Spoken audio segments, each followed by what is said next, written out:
Magandang araw, magandang gabi sa ating inang bayan, Pilipinas. Nako po, isa na namang kasaysayan para sa ating halalang 2025. Bakit niya? Aba, pamilya ang tumatakbo. Nako po, Pilipinas, anyari na. At isa nga po dito, mga kababayan, ang former President, FPRRD, natatakbo din pong Mayor sa Davao City. Nako po, ang kanyang katandim dito ay ang kanyang anak na si Basti Duterte na incumbent mayor sa kasalukuyan.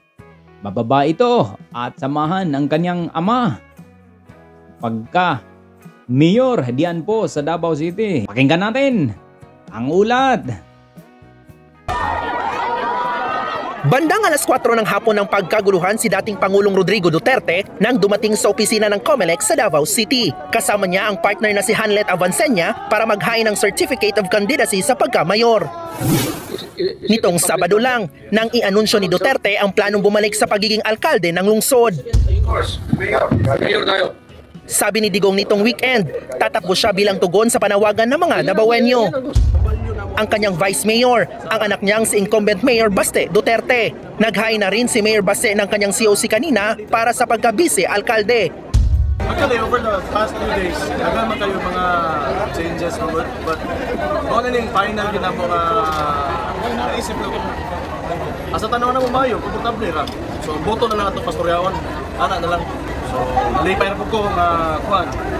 Nga mga tauhan na mga taga-Davao, nalipay sila nga balik ng pinalangga na to ng former president o former mayor din sa Davao City. Tinuldukan na rin ng dating Pangulo ang mga nag-uudyok sa kanyang sumabak sa pagka-senador.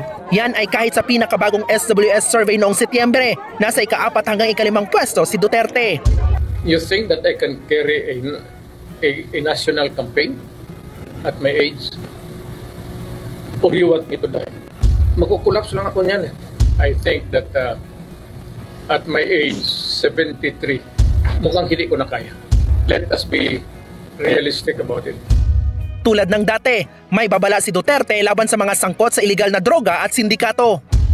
At kung tatakbo ako ng mayor, same. At this early, sabihin ko na, lumayo na kayo. Ngayon na. Kung ako ang mamayor, mamamatay talaga kayo. Do not expect na pag mag-enkwentro tayo, bubuhayin kita. Nag-warning na ako sa inyo. Sakaling makabalik sa City Hall, itutuloy daw niya ang kanyang war on drugs para maging mapayapa ang Davao City. I just want a peaceful city. Pag inabutan ko kayo, patayan talaga tayo. Pati yung human rights, sabihin ko na ngayon. Kayong dapat yung human rights, i-contact na nila kung sino itong ulo na to. Kasi mamamatay talaga yan. Kung manalo sa 2025, ito na ang ika-8 termino ni Duterte bilang mayor ng lungsod. Oh, ayan po. Para kay Digong, age is just a number. Nako po. Diba? Nakita naman natin medyo mahina na itong si Digong Duterte. Hirap na nga ito maglakad mga kababayan na kung walang alalay. Pero dito, aba, sa kanya interview, talagang nagbabanta na naman dito. Kung sakaling siya na naman maging mayor ulit, pumanda na naman mga adik, walang iba. Ang kanyang iyan pa rin ang kanyang mga dating slogan ay talaga namang pagpuksa sa mga adik o sa mga gumagamit ng droga. Pero teka, may gustong tumapat sa kanya ang kanyang dating kabinete, itong si Attorney Carlo Nograles. Kapatid po ito ni Migs Nograles na kasalukuyan ngayong congresswoman diyan po sa House. Pero merong nakatawag pansin. Ano yan? Ang kanyang BFF, best friend forever ika nga, ang may-ari ng sanglibutan, nagpapanggap na siyang may-ari ng sanglibutan. Walang iba kundi ang kasalukuyang nakakulong ngayon, si Pastor Kibuloy. Aba, nagnanais din po itong tatakbong maging senador mga kababayan. Kayo nang humusga kung inyo ba yang ibubutot gawing senador sa Pilipinas. Grabe, kayo nang humusga. O, ito, ating tunghay at panoorin ang file naman ng COC ni Pastor Apollo Kibuloy through his lawyer, itong si Mark Tolentino. Pastor Apollo Kibuloy is running for Senator of the Republic of the Philippines. Kasi gusto niya maging part ng solusyon ng ating bansa. Ang focus po niya, bakit siya tumakbo? Dahil sa Diyos at sa Pilipinas nating mahal. It means yung focus ng kanyang platform of government is God-centered, Philippine-centered, and Filipino-centered na platform, lalo na sa legislation bilang isang senador. And ang priority po niya, number 1, is yung religious freedom. Naniwala po si Pastor Apollo Kibuloy that religious freedom is inviolable. It means kailangan ang government po natin should secure the holy grounds against state forces.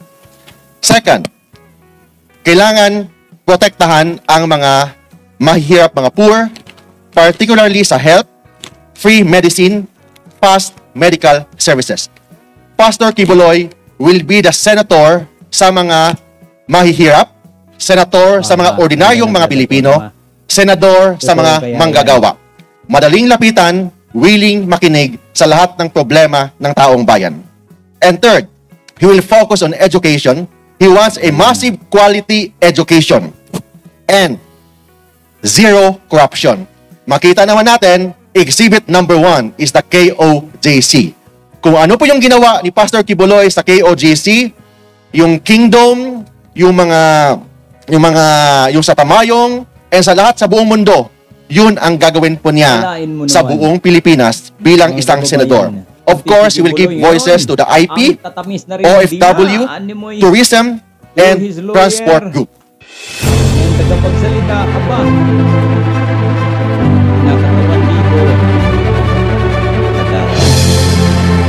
Tatamis na rin ng dila at dilang politiko na rin. Itong si Kibuloy, kung sakali, ayos sa mga plataforma. Himas ka muna, Kibs. Kayo mga kababayan, anong masasabi ninyo dito sa politika ng Pilipinas? Pamilya, kaamba ngayon na andyan yung Tulfo Brothers. Naku, kung sakaling pala rin itong dalawang ito, si Erwin at saka si Bentolpo, trio sa Senado. Ang Bilyar, magkapatid, Cayetano. Nawala nga isang binay, pumalit naman ngayon ng isang binay. Nako po, ano ba ito? Ano na yung mga political dynasty sana? Kung maipatupad sana yan. Kaso lang hindi yan papasang batas. Gawa ng mga politiko natin. Ay mas gusto. Pamilya. Sila-sila na lang. Mabuhay ang Pilipinas, mabuhay Pilipino, ang ating mga OFWs around the globe.